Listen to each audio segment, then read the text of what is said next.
This week in Louisiana agriculture. I'm Avery Davidson, sitting in a rut in a wheat field in St. Landry Parish. Why is that a bad thing? I'll explain ahead. I'm A.J.C. Bean here in Tangipahoa Parish. I'll introduce you to a dairy family who gets the most out of their herd by keeping them comfortable. I'll have more on that coming up. I'm Kristen Oakes in Colfax, Louisiana. I'll introduce you to the last finalist for the Young Farmers and Ranchers Achievement Award who share the chores of the farm and a passion for agriculture. That story coming up. Hello everyone, I'm Michael Dana. Thanks so much for joining us on this week's program. Wheat harvest is officially underway across Louisiana. According to the USDA, farmers here in the state planted about 240,000 acres of wheat. However, as This Week in Louisiana Agriculture's Avery Davidson shows us, poorly timed rains are keeping many wheat growers from getting that valuable crop out of the field. Kirk Stelly is taking a close look at his wheat crop. This is the end result. Stelly is taking advantage of this sunny day to harvest a portion of the 1,300 acres of wheat he, his father, and his brother planted. That's because dry, sunny days have been few and far between. Stelly says he planted much of this wheat late because fall rains made it impossible to get out into the fields. The rain through the wintertime was above normal, above average, and we didn't feel like we could have made the bushels that we were making per acre due to that amount of rainfall.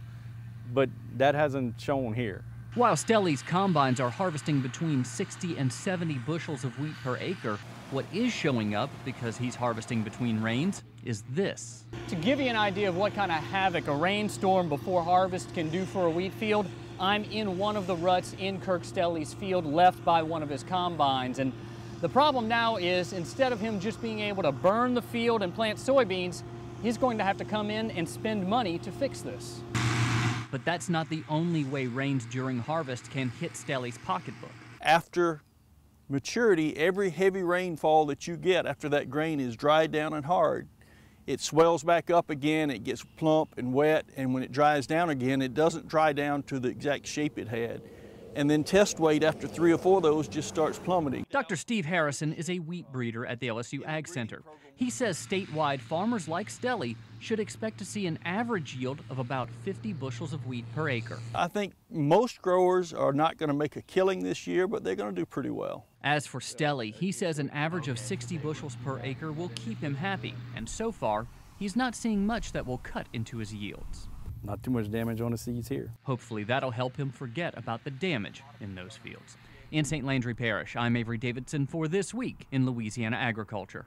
Currently, wheat is selling for just over $7 a bushel. Dr. Stephen Harrison says the freeze in March also hindered some of his research. He says the unseasonably cold temperatures sterilized some of the early planted wheat varieties growing at the Dean Lead Research Station near Alexandria.